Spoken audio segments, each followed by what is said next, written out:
아빠 제발 믿어줘요. 도윤이는 그런 사람 아니에요. 딸의 목소리가 아직도 귓가에 맴돈다. 그날 서한은 울음을 터뜨리며 내 앞을 가로막았다. 떨리는 손으로 내 팔을 붙잡던 그 손의 감촉이 생생하다. 넌 그 사람을 몰라. 아빠는 알아. 나는 차갑게 대답했다. 딸의 눈빛에서 절망이 번져 나가는 것을 보면서도 나는 한 걸음도 물러서지 않았다. 대체 무슨 일이 있었던 걸까? 어떻게 이 모든 일이 시작된 걸까? 영상 시청하시기 전에 구독, 좋아요, 알람 설정 부탁드릴게요. 재밌게 시청해주세요. 그건 석 달 전 비가 내리던 어느 저녁이었다.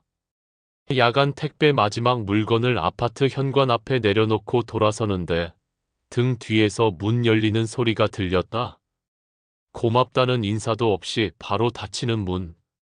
요즘 사람들은 다 그렇다. 물건만 챙기면 그만이다. 나 같은 사람은 그저 배달 기계일 뿐. 트럭 운전석에 올라타 시동을 걸었다. 핸들을 잡은 손이 뻐근했다.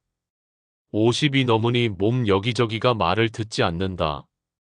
허리는 아침마다 비명을 지르고 무릎은 계단을 오를 때마다 삐걱거린다. 집으로 가는 길, 빗물에 젖은 도로가 가로등 불빛을 반사했다. 와이퍼가 단조롭게 움직이는 소리만이 정적을 채웠다. 이 시간이면 서한은 벌써 잠들었을 것이다. 요즘 딸아이는 밤늦게까지 아르바이트를 하고 돌아와 녹초가 되어 쓰러지듯 잔다. 그런데 오늘은 달랐다. 집에 돌아오니 거실 불이 환하게 켜져 있었다. 현관문을 열자마자 보이는 소파에 서하가 앉아 있었다. 평소 같으면 벌써 방에 들어가 있을 시간인데 오늘은 마치 나를 기다리기라도 한 듯 거실 한가운데 앉아 있었다. 서하야, 아직 안 잤어? 대답이 없었다. 딸은 무릎 위에 올려놓은 두 손을 가만히 내려다보고 있었다. 뭔가 이상했다. 공기가 무겁게 가라앉아 있었다. 무슨 일 있어? 나는 신발을 벗으며 물었다. 젖은 양말이 발에 찝찝하게 달라붙었다. 아빠. 딸의 목소리가 떨렸다.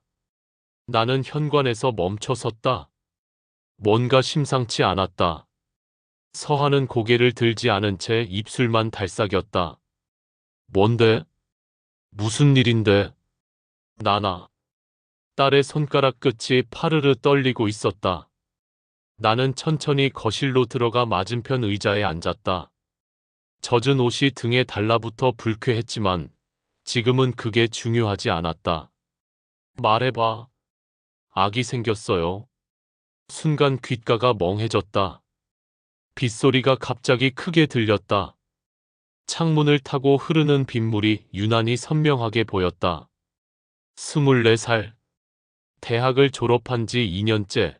변변한 직장도 구하지 못하고 아르바이트로 근근히 버티던 아이가 임신이라니. 상대는? 목소리가 낮게 깔렸다. 나도 모르게 주먹을 쥐고 있었다. 장도윤이요. 아빠도 한 번 본 적 있잖아요. 지난번에 집에 데려왔었어요. 기억났다. 작년 겨울이었다. 딸이 처음으로 남자를 집에 데려왔다. 키가 크고 말쑥한 인상이었다. 정장을 깔끔하게 차려입고 왔는데 왠지 모르게 어색해 보였다. 옷이 몸에 맞지 않는 것처럼. 부모님은 부산에서 보험 일하신대요. 그날 악수를 나눴다. 장도윤의 손은 차갑고 축축했다. 겨울인데도 손에 땀이 배어 있었다. 긴장한 탓이라고 생각했다. 처음 만나는 여자친구 아버지 앞이니까. 하지만 지금 생각해보니 그게 다가 아니었다. 그의 눈빛. 나를 바라보던 그 눈빛이 묘하게 불안정했다. 시선이 이리저리 흔들렸다. 한 곳에 집중하지 못하는 사람 특유의 눈빛. 책임질 거래요. 서하가 말했다. 딸의 목소리에 간절함이 묻어났다. 도윤이가 먼저 결혼하자고 했어요. 아기 생긴 거 알고 나서 바로 프로포즈 했어요. 딸의 눈빛에는 믿음이 가득했다. 사랑하는 사람을 바라보는 눈. 세상에서 그 사람만 보이는 눈. 한때 나도 그런 눈으로 누군가를 바라본 적이 있었다. 서하의 엄마를. 나는 말없이 식탁에 놓인 물컵을 집어들었다. 컵 위로 하얀 김이 피어올랐다. 뜨거운 물이 손바닥을 데웠지만 나는 컵을 놓지 않았다. 통증이 생각을 정리하는 데 도움이 되었다. 문득 오래된 사진 한 장이 떠올랐다. 초등학교 입학식 날이었다. 서하는 새 교복을 입고 내 옆에 서 있었다. 아내가 죽은 지 1년쯤 지났을 때였다. 나는 서툰 손으로 딸의 머리에 노란 리본을 묶어주었다. 리본은 삐뚤어졌고 서하는 거울을 보며 웃었다. 아빠, 이거 삐뚤어졌어요. 그래도 예쁘잖아. 엄마가 묶어줬으면 더 예뻤을 텐데. 딸의 그 말에 나는 아무 대답도 하지 못했다. 그저 삐뚤어진 리본을 바라보며 미안하다는 말을 속으로 되뇌었다.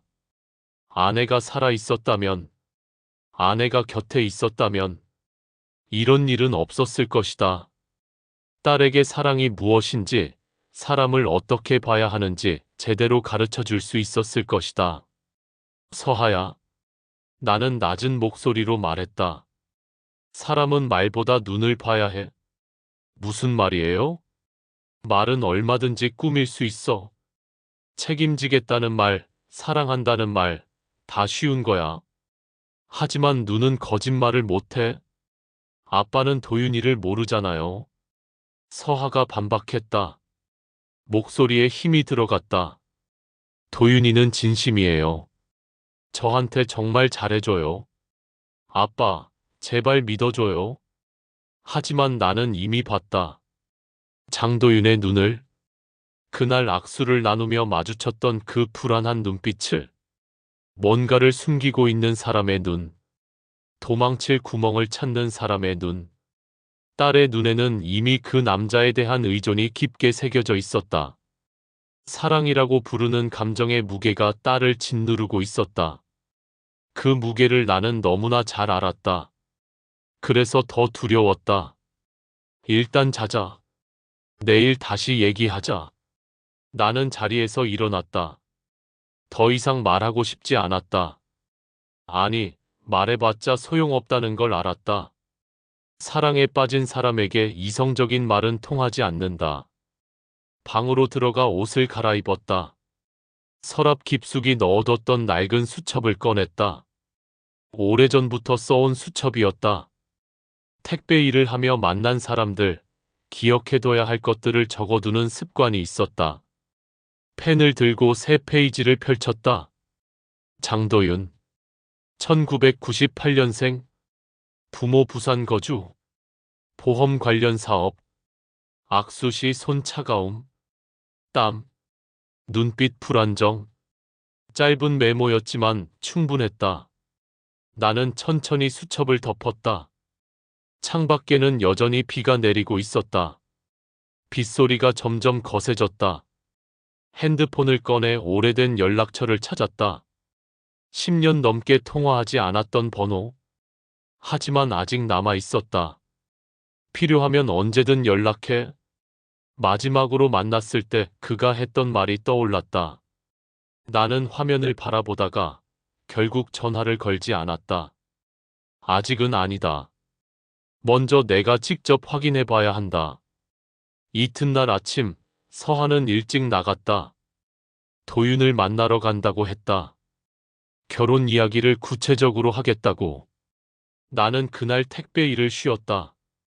대신 부산행 기차표를 끊었다. 장도윤의 부모를 만나봐야 했다. 보험 사업을 한다는 그 부모를, 아들이 책임질 거라고 장담하는 그 부모를. 기차 안에서 나는 계속 생각했다.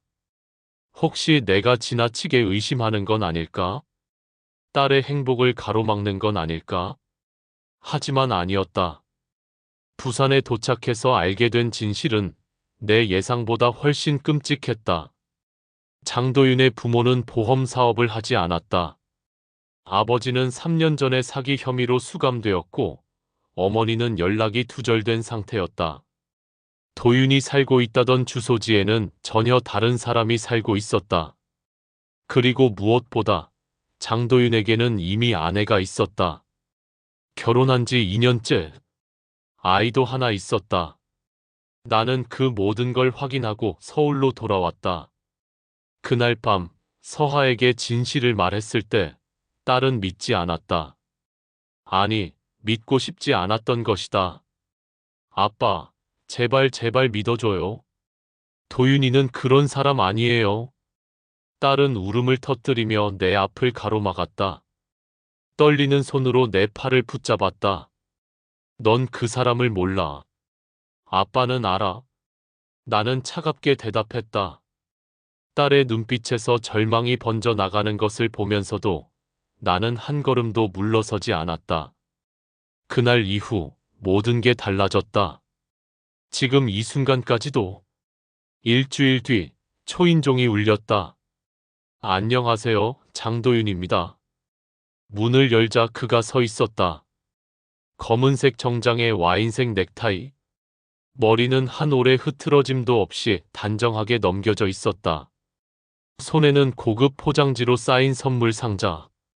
교과서에 나올 법한 완벽한 사위감이었다. 어서 오세요. 나는 그를 안으로 들였다. 서하가 부엌에서 뛰어나왔다. 딸의 얼굴이 환하게 빛났다. 도윤아, 왔어? 응.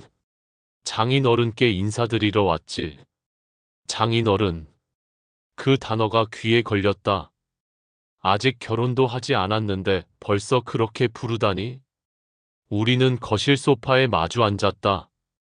도윤은 선물 상자를 내 앞에 조심스럽게 내려놓았다. 마음만 받으십시오.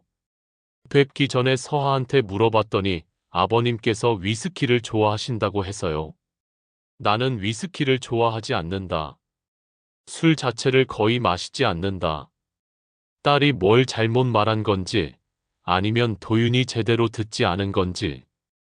고맙습니다. 나는 상자를 옆으로 밀어두었다. 도윤이 내 쪽으로 몸을 숙이며 두 손을 내밀었다. 나는 그의 손을 잡았다. 역시나 차갑고 축축했다. 겨울도 아닌데 손에 땀이 배어 있었다. 장인어른, 평생 책임지겠습니다. 서하를 꼭 행복하게 해드리겠습니다. 목소리는 단단했다. 시선은 내 눈을 똑바로 바라보고 있었다. 하지만 뭔가 어색했다. 마치 연습한 대사를 말하는 것 같았다. 그래요? 믿습니다. 나는 짧게 대답하고 손을 놓았다. 도윤의 시선이 잠깐 흔들렸다. 내 눈에서 시계로, 시계에서 창밖으로, 다시 내 얼굴로. 불과 2초 사이의 일이었지만 나는 그 움직임을 놓치지 않았다. 아, 그리고 장인어른. 도윤이 가방에서 서류 몇 장을 꺼냈다. 요즘은 결혼하면 서로를 위해 보험 하나쯤은 필수잖아요. 저도 서하를 위해 보험을 들려고 하는데 장인어른 생각은 어떠세요? 보험료? 네. 정신보험인데 만약 제게 무슨 일이 생기면 서하가 최소한 경제적으로는 걱정 없게끔요? 요즘 세상이 어떨지 모르니까요. 그는 능숙하게 설명했다. 보험금은 5억. 수익자는 배우자. 사랑을 금액 단위로 환산하는 그의 말투가 묘하게 거슬렸다. 그건 두 사람이 알아서 하세요. 나는 무표정하게 대답했다. 도윤은 잠깐 머뭇거리다가 서류를 다시 가방에 넣었다. 아, 그리고 혼인신고는 결혼식 전에 먼저 하는 게 어떨까 해서요. 아기도 있고 하니까 법적으로 보호받는 게 좋을 것 같아서요. 혼인신고를 서두르는 이유. 보험 수익자를 배우자로 지정하려는 이유. 퍼즐 조각들이 하나씩 맞춰지기 시작했다. 그날 밤 나는 다시 수첩을 펼쳤다. 보험 5억. 수익자 배우자. 혼인신고 선행 요구. 위스키 선물. 내가 술을 안 마신다는 걸 모름. 메모를 적으며 나는 생각했다. 이 남자는 내 딸에 대해 얼마나 알고 있을까? 딸의 아버지가 술을 마시지 않는다는 것도 모르는 사람이 과연 딸을 평생 책임질 수 있을까? 아빠, 다음 주에 상견례 할 거예요. 서하가 방문을 열고 들어왔다. 얼굴에 기대가 가득했다. 도윤이 부모님이 부산에서 올라오신대요. 그래? 나는 고개를 끄덕였다. 드디어 장도윤의 부모를 만나게 되는구나. 하지만 상견례는 열리지 않았다. 약속 이틀 전 도윤에게서 전화가 왔다. 아버지가 갑자기 출장을 가게 됐다고. 다음 주로 미루자고. 다음 주가 되자 이번엔 어머니가 입원했다고 했다. 그 다음엔 교통사고가 났다고 했다. 경미한 접촉사고지만 몸 상태를 보고 일정을 잡겠다고. 세 번째 취소 통보를 받았을 때 서하는 울먹였다. 아빠, 도윤이네 집안이 좀 안 좋은가 봐요. 그래도 결혼식 날은 꼭 오신대요. 그래? 괜찮아? 나는 딸의 어깨를 토닥였다. 하지만 내 안에서는 확신이 굳어지고 있었다. 장도윤의 부모는 처음부터 오지 않을 작정이었다. 아니, 올 수 없었다. 그날 저녁, 서하는 도윤과 함께 찍은 사진을 보며 웃었다. 행복한 웃음이었다. 너무나 순수하고 맑은 웃음. 나는 그 모습을 휴대폰으로 찍었다. 웃고 있는 딸의 얼굴을. 그때는 몰랐다. 이 사진이 나중에 법정 증거로 제출될 줄은. 결혼식 날 아침, 나는 서하의 방문을 열었다. 아빠, 들어와. 딸은 순백의 드레스를 입고 거울 앞에 서 있었다. 화장은 진하게 되어 있었지만 그 아래로 얼굴이 유난히 창백해 보였다. 컨디션 괜찮아? 응. 긴장돼서 그래. 서하는 웃으며 대답했지만 목소리에 힘이 없었다. 입덧이 심해진 탓인지 며칠째 제대로 먹지 못하고 있었다. 리본 좀 고쳐줄래요? 딸이 고개를 돌렸다. 드레스 뒤편에 하얀 리본이 살짝 삐뚤어져 있었다. 나는 천천히 리본을 풀어 다시 매주었다. 손이 떨렸다. 아빠, 떨려요? 아니. 나는 거짓말을 했다. 리본을 매는 손이 자꾸 엇나갔다. 초등학교 입학식 때처럼. 리본은 꼬여도 다시 매면 돼. 나는 중얼거렸다. 서하가 고개를 돌려 나를 바라봤다. 무슨 말이에요? 아무것도 아니야. 리본을 다 매고 나서 나는 딸의 어깨에 손을 얹었다. 말하고 싶은 게 많았다. 아직 늦지 않았다고, 지금이라도 돌아서도 된다고. 하지만 나는 아무 말도 하지 못했다. 예식장은 향수 냄새로 가득했다.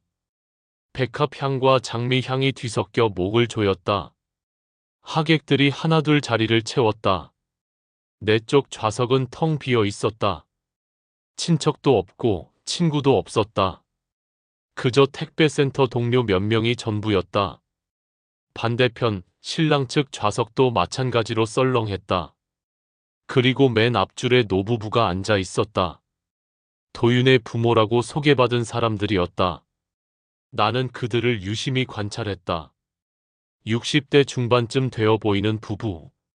남자는 검은 양복을 입고 있었고 여자는 한복을 입고 있었다. 하지만 뭔가 이상했다. 그들의 얼굴에는 감정이 없었다. 기쁨도 설렘도 심지어 긴장조차 없었다. 그저 무표정하게 앞을 바라보고 있을 뿐이었다. 마치 돈을 받고 고용된 엑스트라 같았다. 신랑 입장하십니다. 사회자의 목소리가 울려 퍼졌다. 음악이 흘러나왔다. 도윤이 단상으로 걸어 올라갔다. 완벽한 미소를 짓고 있었다.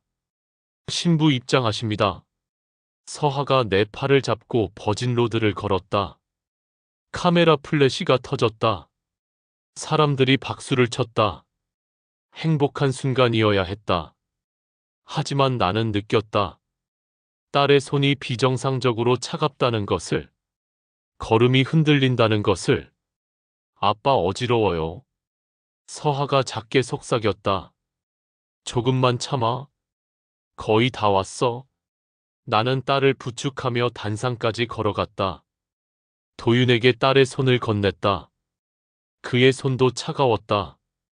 예식이 시작됐다. 주례의 축사, 성혼 서약, 반지 교환. 모든 게 기계적으로 진행됐다. 그리고 신랑 신부의 맹세가 끝났을 때였다. 이제 신랑 신부는 사회자의 말이 채 끝나기도 전에 서하의 몸이 흔들렸다. 아빠. 딸의 목소리가 가늘게 떨렸다. 그리고 다음 순간 서하가 무릎을 꿇었다. 서하야. 나는 단상으로 뛰어 올라갔다. 딸의 입에서 하얀 거품이 흘러나오고 있었다. 얼굴은 종이처럼 창백했다. 눈동자가 초점을 잃고 흔들렸다. 서하야, 정신 차려. 나는 딸을 안았다. 몸이 축 늘어졌다. 체온이 급격히 떨어지고 있었다. 누가 119 불러요? 누군가 소리쳤다. 하객들이 일어섰다. 비명이 터져 나왔다. 아수라장이었다. 도윤은 그저 멍하니 서 있었다. 아무것도 하지 않았다. 손 하나 까딱하지 않았다. 사이렌 소리가 들렸다. 구급대원들이 들어왔다. 발소리, 외침, 금속 냄새. 공기가 쇠맛으로 가득했다. 환자 의식 저하, 산소 포화도 급락. 구급대원이 소리쳤다. 나는 딸과 함께 구급차에 올라탔다. 도윤은 따라오지 않았다. 아니, 못했다. 그는 그저 단상 위에 우두커니 서서 우리를 바라보고만 있었다. 병원 응급실. 의사가 뛰어나왔다. 보호자분이세요? 네, 아버지입니다. 환자분이 급성 중독 증세를 보이고 있습니다. 임신 중이라 상황이 좋지 않습니다. 무엇을 먹었는지 아십니까? 중독이요? 아침에 아무것도. 나는 말을 멈췄다. 무언가 떠올랐다. 향수 냄새. 예식장을 가득 채웠던 그 지독한 향수 냄새. 그리고 서하가 마셨던 물. 도윤이 건넨 물. 검사 결과 나오는 대로 연락드리겠습니다. 지금은 기다려주세요. 의사가 다시 응급실 안으로 들어갔다. 문이 닫혔다. 빨간 불이 켜졌다. 나는 플라스틱 의자에 주저앉았다. 손이 떨렸다. 온몸이 떨렸다. 행복의 시작이라 믿었던 날. 세상은 끝나고 있었다. 복도 끝에서 도윤이 나타났다. 정장은 여전히 단정했고 얼굴에는 걱정스러운 표정이 담겨 있었다. 하지만 그의 눈은 달랐다. 눈은 무언가를 계산하고 있었다. 나는 천천히 일어섰다. 그리고 그에게 다가갔다. 당신이 한 거지?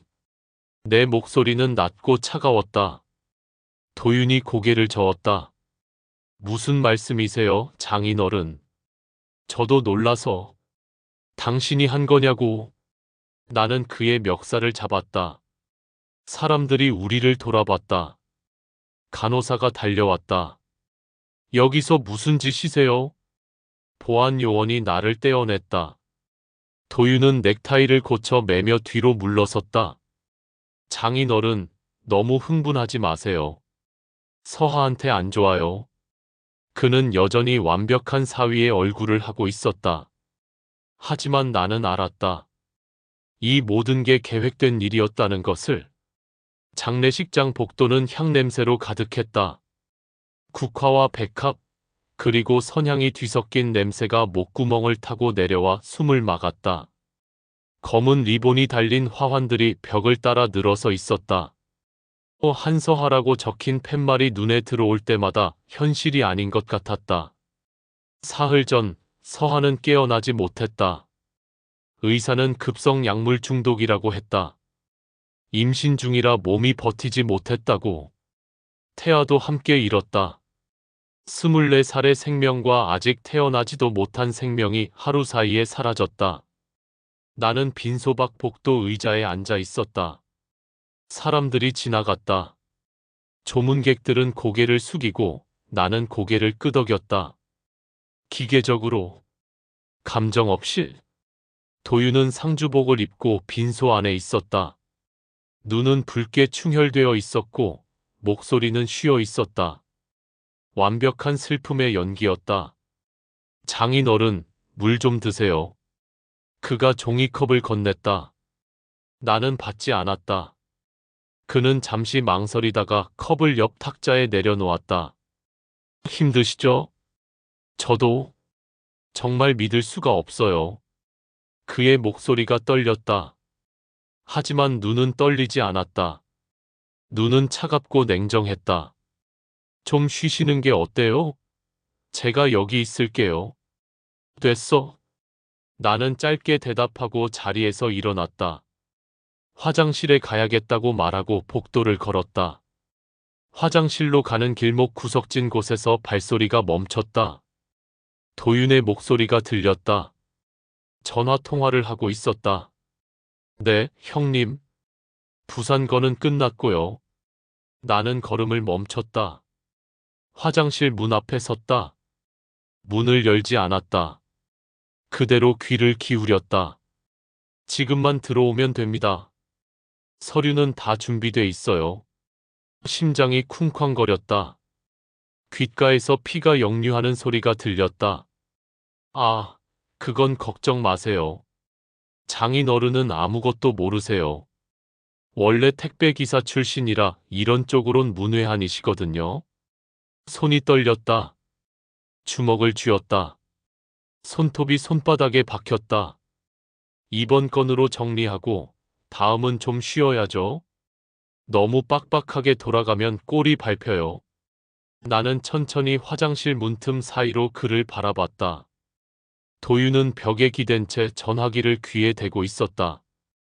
얼굴에는 미소가 번져 있었다. 빈소 안에서 보던 그 슬픈 얼굴이 아니었다. 계산하는 사람의 얼굴이었다. 알겠습니다, 형님. 그럼 내일 뵙죠? 전화가 끊겼다. 도윤은 한숨을 쉬며 넥타이를 풀었다. 그리고 다시 표정을 바꿨다. 슬픔으로. 완벽하게.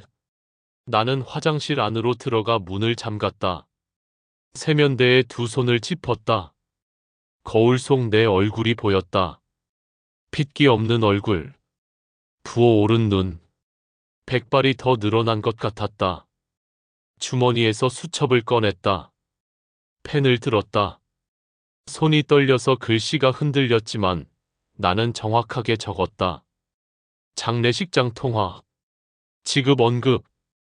부산건 종료. 보험 관련 가능성 높음. 다음 건 있음. 수첩을 덮고 주머니에 넣었다. 물을 틀어 얼굴을 씻었다. 차가운 물이 뺨을 타고 흘렀다. 아니, 물이 아니었다. 눈물이었다. 빈소로 돌아왔을 때 도윤이 다가왔다.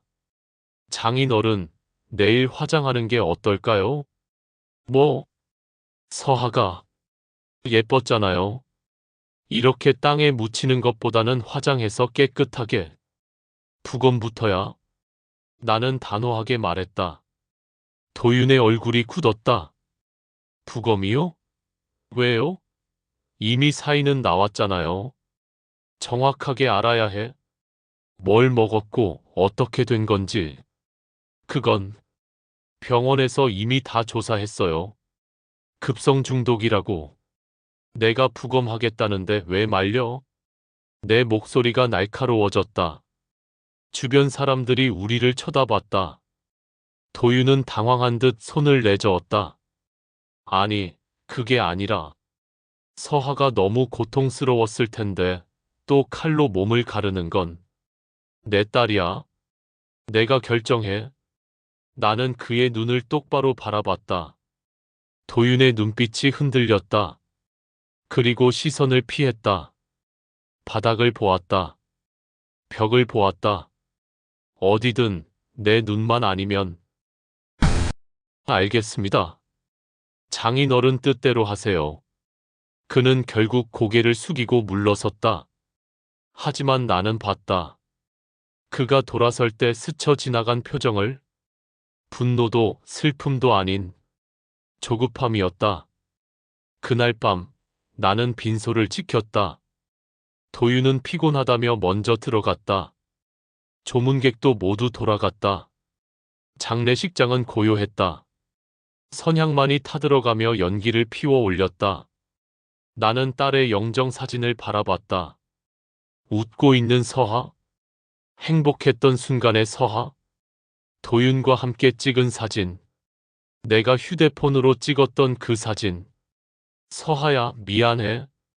목소리가 떨렸다. 아빠가 지켜주지 못했어. 아빠가 너무 늦었어. 눈물이 흘렀다. 멈출 수가 없었다. 가슴이 찢어지는 것 같았다. 숨을 쉴 수가 없었다. 하지만 나는 알았다. 이제 울 시간이 아니라는 것을, 무너질 시간이 아니라는 것을. 이 남자는 사람을 팔아 돈을 번다. 나는 천천히 눈물을 닦았다. 그리고 영정사진 앞에 절을 올렸다. 아빠가 끝낼게. 반드시. 선향 연기가 천장으로 올라갔다. 어둠 속에서 연기만이 하얗게 피어올랐다. 복수는 이제 시작이었다. 부검 결과 나왔습니다. 국립과학수사연구원 연구관의 목소리는 건조했다. 사인은 아질산 나트륨 중독입니다. 치사량 이상이 검출됐습니다. 아질산 나트륨이요? 식품 첨가물로 쓰이는 물질입니다. 소량은 문제없지만 다량 섭취 시 급성 중독을 일으킵니다. 특히 임산부에게는 치명적이죠. 나는 전화기를 꽉 쥐었다.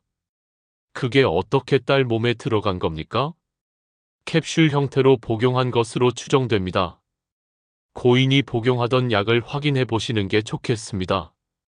전화를 끊고 서하의 방으로 갔다. 딸이 마지막으로 누웠던 침대, 정리되지 않은 화장대, 그 위에 놓인 약통, 임산부 종합영양제. 나는 약통을 열었다. 빨간 캡슐들이 들어 있었다. 겉보기엔 평범한 영양제였다. 하지만 자세히 보니 뭔가 이상했다. 캡슐 색깔이 미묘하게 달랐다. 몇 개는 선명한 빨강이었고 몇 개는 탁한 빨강이었다. 나는 수첩을 꺼냈다. 펜을 들었다. 철분제통, 두 종류 캡슐 혼재, 뚜껑 닫힘 상태 일반적이지 않음, 누군가 열고 다시 닫은 흔적, 약통을 비닐봉지에 넣어 보관했다. 증거였다. 그날 밤 나는 10년 만에 그에게 전화를 걸었다. 여보세요? 낮은 목소리가 들렸다. 박혜준, 전직 형사. 한때 같은 동네에 살며 가깝게 지냈던 사람. 형사님, 저 한기준입니다. 기준 씨? 오랜만이네. 무슨 일이야? 도움이 필요합니다. 나는 모든 걸 설명했다. 서하의 죽음, 도윤의 정체, 장례식장에서 엿들은 통화 내용, 부검 결과. 전화 너머로 한동안 침묵이 흘렀다. 만나자. 지금 어디야? 1시간 후, 우리는 24시간 카페에서 마주 앉았다. 박혜준은 여전히 날카로운 눈빛을 가지고 있었다. 세월이 흘렀지만 형사의 기질은 그대로였다. 장도윤이란 이름으로 신상조회를 해봤어. 그가 노트북을 열었다. 근데 이상한 점이 있어. 주민등록상으론 존재하는데 이력이 너무 짧아. 5년 전에 갑자기 생긴 거야. 무슨 뜻입니까? 명의를 산 거지. 아니면 위조했거나 본명을 찾아야 해. 박혜준은 키보드를 두드렸다. 화면에 여러 창이 떴다. 보험사 데이터베이스, 혼인신고 기록, CCTV 영상, 생년월일과 사진으로 역추적하면 있다. 그의 손가락이 멈췄다. 화면에 한 남자의 정보가 떴다. 오성민. 1998년생, 전과 3범, 사기, 문서 위조. 심장이 쿵 내려앉았다. 더 파보자. 박혜준이 다시 검색창을 열었다. 오성민이란 이름으로 혼인신고 기록을 조회했다. 하나, 둘, 셋. 3건의 혼인신고가 떴다. 22살의 첫 결혼. 배우자 김민지. 결혼 6개월 후 사망. 사인은 계단 추락사. 박혜준이 화면을 스크롤했다. 24살의 재혼. 배우자 이수진. 결혼 4개월 후 사망. 사인은 가스 중독. 그의 목소리가 낮아졌다. 25살의 또 재혼. 배우자 정아름. 결혼 5개월 후 사망. 사인은 익사. 숨이 막혔다. 3명. 모두 젊은 여성들. 모두 결혼 후 1년 이내에 죽었다. 공통점이 보여? 박혜준이 내 눈을 똑바로 바라봤다. 모두 임신 상태였어. 그리고 모두 사망 직전에 고액 보험에 가입했지. 수익자는 전부 배우자. 즉, 오성민. 나는 말을 잃었다. 손이 떨렸다. 테이블 위에 커피잔이 흔들렸다. 총 보험금은 15억이 넘어. 이 자식은 전문가야? 연쇄 보험 살인범. 박혜준이 노트북을 닫았다. 그런데 문제가 있어. 뭡니까? 증거가 부족해. 사망 진단서는 모두 자연사나 사고사로 처리됐어. 부검도 제대로 안 했고 경찰도 의심하지 않았지. 그럼 어떻게 합니까? 증거를 만들어야 해. 내가 모은 것들, 수첩에 적은 것들 전부 정리해. 시간, 장소, 대화 내용, 사진, 영수증 하나도 빠짐없이. 나는 고개를 끄덕였다. 집에 돌아와 서랍을 열었다. 그동안 모은 것들을 꺼냈다. 도윤과 서하가 찍은 사진들, 상견례가 취소됐을 때 주고받은 문자들, 보험 가입 서류 사본, 예식장 영수증, 장례식장 방명록 하나씩 펼쳐놓았다. 바닥이 종이로 가득 찼다. 수첩을 열었다. 첫 페이지부터 다시 읽었다. 장도윤. 손 차가움. 눈빛 불안정. 보험 5억. 혼인신고 선행 요구. 상견례 3번 취소. 장례식장 통화. 부산건 종료. 철분제통. 캡슐색 다름. 모든 것이 연결되기 시작했다. 퍼즐 조각들이 하나의 그림을 그렸다. 나는 3페이지를 펼쳤다. 펜을 들었다. 오성민 장도윤. 연쇄보험 살인범. 피해자 최소 4명. 총 보험금 20억 추정. 볼펜 끝에서 잉크가 번졌다. 나는 멈추지 않았다. 계속 썼다. 내 손엔 칼이 없었다. 총도 없었다. 오직 볼펜과 수첩만이 있었다.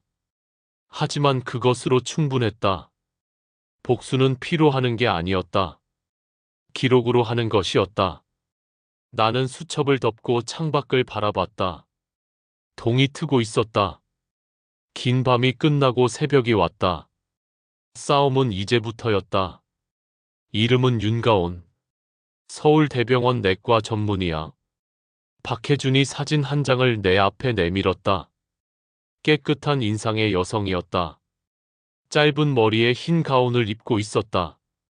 오성민이 지금 만나고 있는 여자야. 임신 9주차. 나는 사진을 물끄러미 바라봤다. 또 임신이었다. 또 같은 패턴이었다.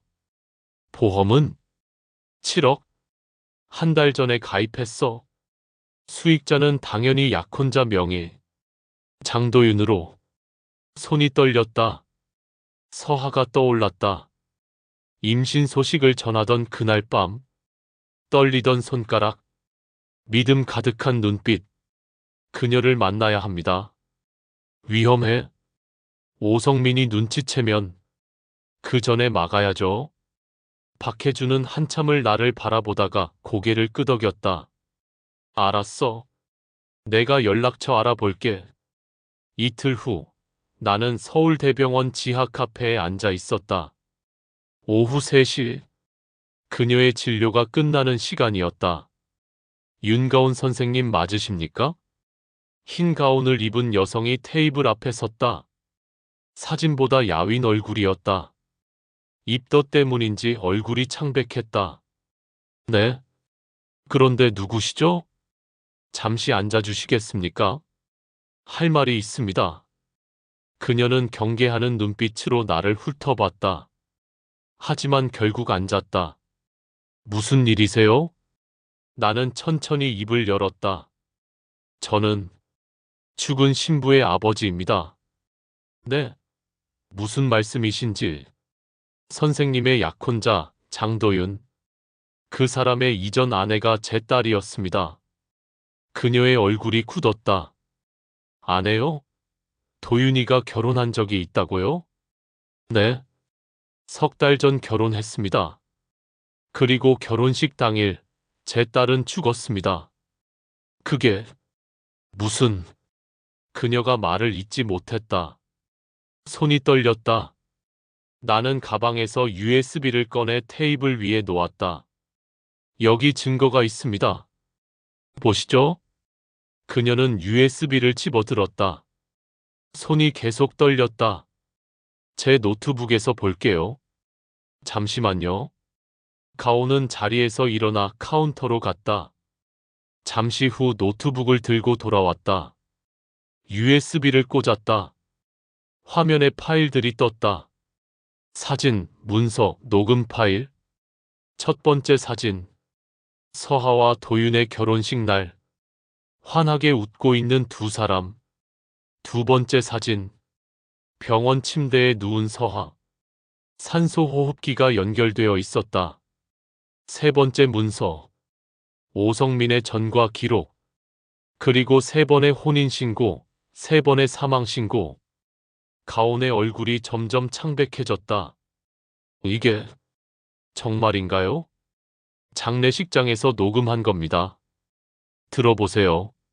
녹음 파일을 재생했다. 도윤의 목소리가 흘러나왔다. 네, 형님. 부산 건은 끝났고요. 지금만 들어오면 됩니다. 이번 건으로 정리하고 다음은 좀 쉬어야죠. 가온이 손으로 입을 막았다. 눈에서 눈물이 흘렀다. 안 돼. 이럴 리 없어. 믿기 힘드시죠? 저도 그랬습니다. 나는 조용히 말했다. 하지만 사실입니다. 그 사람은 연쇄살인범입니다. 보험금을 노리고 임산부들을 죽입니다. 아니에요. 도윤이는 저한테 잘해줬어요. 그녀의 목소리가 떨렸다. 매일 병원까지 데려다 줬어요. 입덧할 때 등도 쓸어주고 미역국도 끓여줬어요. 그렇게 다정한 사람이 제 딸한테도 그랬습니다. 나는 그녀의 말을 끊었다. 매일 문자 보내고 꽃 선물하고 손잡고 걸어 다녔죠. 결혼식 전날까지도 사랑한다고 속삭였습니다. 가온이 고개를 떨구었다. 어깨가 흔들렸다. 그 친절이. 나는 그녀의 배를 바라봤다. 아직 티나지 않는 배. 그 안에 생명이 자라고 있었다. 그 친절이 내 딸을 죽였습니다. 침묵이 흘렀다. 카페 안의 소음도 사람들의 대화도 들리지 않았다. 오직 그녀의 흐느낌만이 들렸다. 어떻게 해야 하죠? 가온이 고개를 들었다. 눈은 붉게 충혈되어 있었지만 그 안에 결연함이 보였다. 경찰에 신고해야죠. 증거가 부족합니다. 모두 사고사나 자연사로 처리됐어요. 경찰도 움직이지 않을 겁니다. 그럼 결정적인 증거가 필요합니다. 그가 범행을 저지르는 순간을. 나는 천천히 말을 이었다. 그걸 잡아야 합니다. 가온이 내 눈을 똑바로 바라봤다. 제가 미끼가 되면 되는 거죠? 위험합니다. 알아요. 하지만 그녀가 자신의 배에 손을 얹었다. 이 아이를 지켜야 해요. 그리고 더 이상의 피해자가 생기면 안 돼요. 나는 그녀의 눈을 바라봤다. 두려움도 있었지만 의지도 있었다. 서하와 비슷한 나이, 서하와 비슷한 처지. 하지만 그녀에게는 아직 기회가 있었다. 신중하게 생각하세요. 목숨이 걸린 일입니다. 이미 결정했어요. 가온이 USB를 뽑아 내게 돌려줬다. 제가 미끼가 되겠습니다. 대신 그녀가 내 손을 잡았다. 차가운 손이었다. 꼭 잡아주세요. 그 사람을. 나는 고개를 끄덕였다. 약속합니다. 카페를 나와 주차장으로 걸어갔다. 뒤돌아보니 가온이 유리창 너머로 나를 바라보고 있었다. 배에 손을 얹은 채 나는 차에 올라타 수첩을 꺼냈다.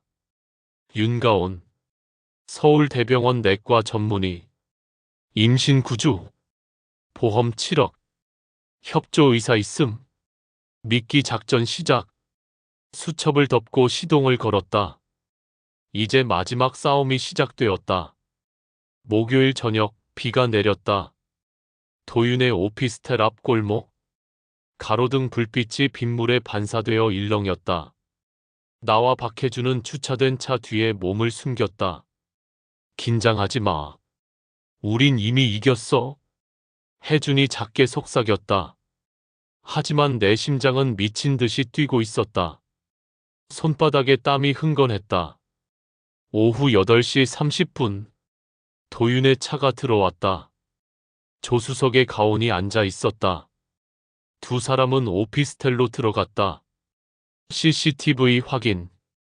혜준이 무전기에 대고 말했다. 3층 복도 진입. 대기. 우리는 숨을 죽였다. 시간이 느리게 흘렀다. 1분, 2분, 3분. 나옵니다. 무전기에서 목소리가 들렸다. 나는 차 창문 너머로 오피스텔 입구를 바라봤다. 도윤과 가온이 나왔다. 가온은 미소를 짓고 있었다. 도윤은 그녀의 허리에 손을 두르고 있었다. 완벽한 연인처럼. 그들은 차로 걸어갔다. 도윤이 조수석 문을 열어줬다. 가온이 차에 오르려는 순간이었다. 도윤이 주머니에서 작은 통을 꺼냈다. 흰색 캡슐이 들어 있었다. 그는 재빨리 가온의 가방을 열고 캡슐 통을 넣었다. 가온아, 이거 철분이야? 아기한테 좋대. 그의 목소리가 들렸다. 부드럽고 다정한 목소리. 하지만 입가의 미소는 달랐다. 차가운 계산이 담긴 미소. 나는 주먹을 꽉 쥐었다. 손톱이 손바닥에 박혔다. 피가 날 것 같았다. 참으세요. 혜준이 내 어깨를 잡았다. 지금은 아닙니다. 내일이에요. 나는 이를 악물었다. 도윤의 차가 출발했다.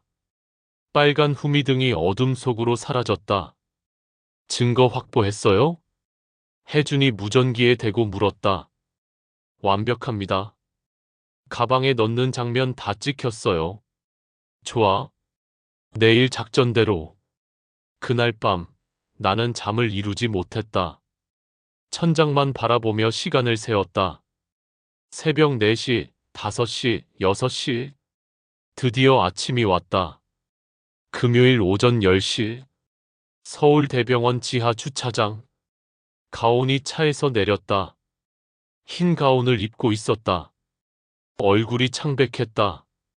손이 떨렸지만 걸음은 단호했다. 주차장 구석에 우리가 숨어 있었다. 나, 박혜준, 그리고 형사 셋. 모두 방탄조끼를 입고 있었다. 목표물 접근. 무전기에서 목소리가 흘렀다. 도윤의 차가 주차장으로 들어왔다. 그는 차에서 내려 가온에게 다가갔다. 가온아, 오늘 컨디션 어때? 괜찮아? 그런데 왜 갑자기 점심 먹자고 했어? 그냥 보고 싶어서. 가자. 내가 맛있는 거 사줄게. 도윤이 가온의 손을 잡았다. 그들은 엘리베이터 쪽으로 걸었다. 하지만 도윤은 엘리베이터로 가지 않았다. 비상계단으로 방향을 틀었다. 계단으로 가? 운동 좀 하자. 임산부는 걷는 게 좋대. 가온이 주춤했다.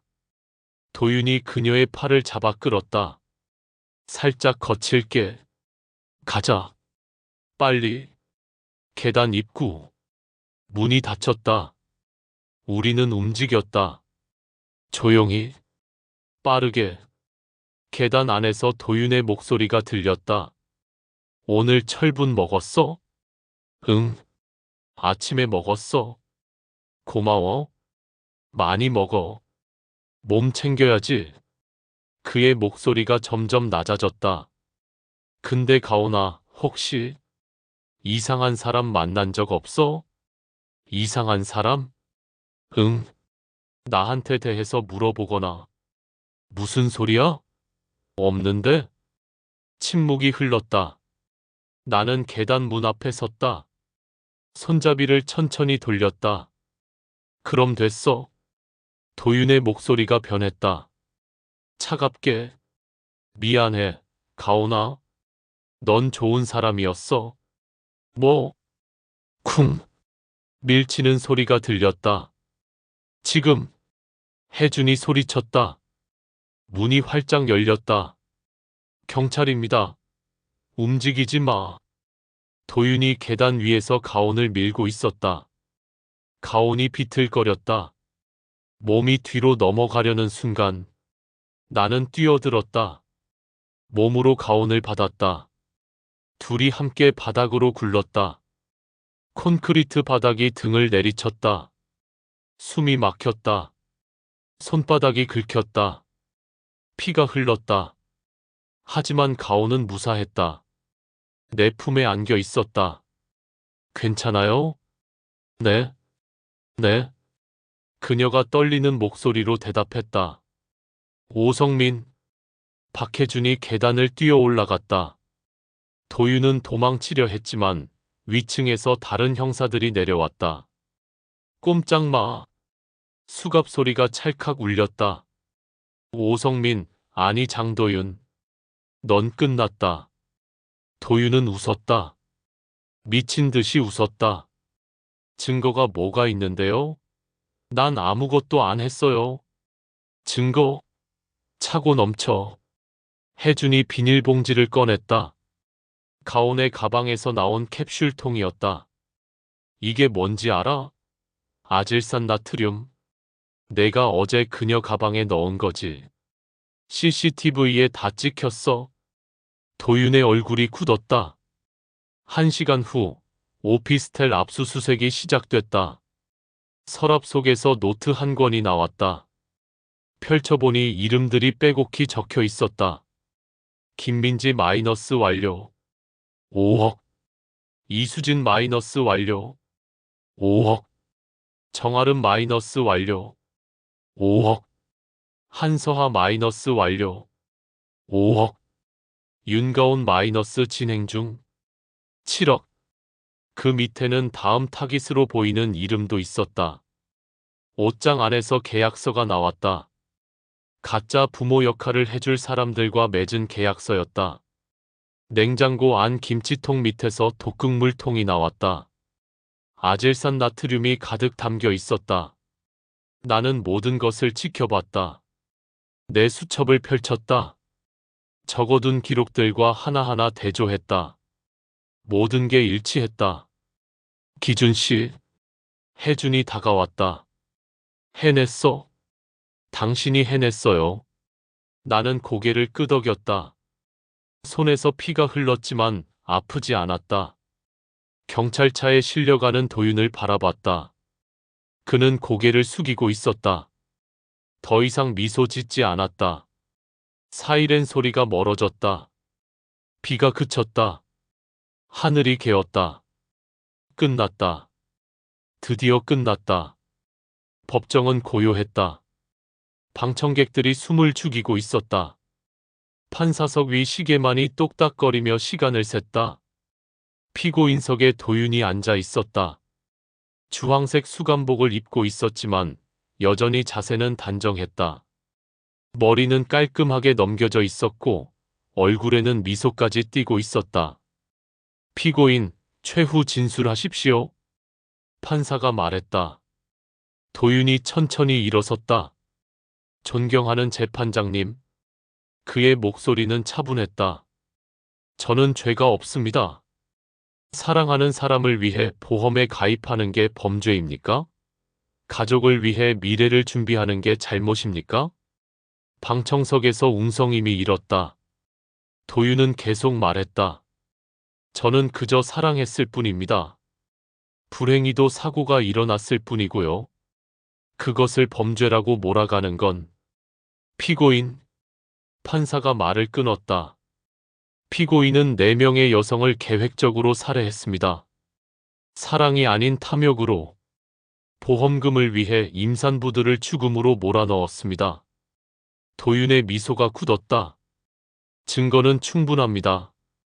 피해자들의 몸에서 검출된 독극물, 피고인의 오피스텔에서 발견된 타긴 노트, 그리고 결정적으로 범행 직전의 CCTV 영상.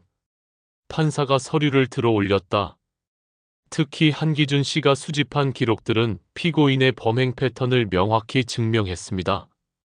감정에 휘둘리지 않고 냉정하게 증거를 모은 그의 노력이 없었다면 이 재판은 열리지 못했을 것입니다. 나는 방청석 맨 뒤에 앉아 있었다. 판사의 말이 들렸지만 가슴에 와닿지 않았다. 그저 멍하니 앞을 바라볼 뿐이었다. 피고인 오성민, 일명 장도윤에게 무기징역을 선고합니다. 망치 소리가 울렸다. 쾅! 방청석이 술렁였다. 누군가 박수를 쳤다. 하지만 나는 움직이지 않았다.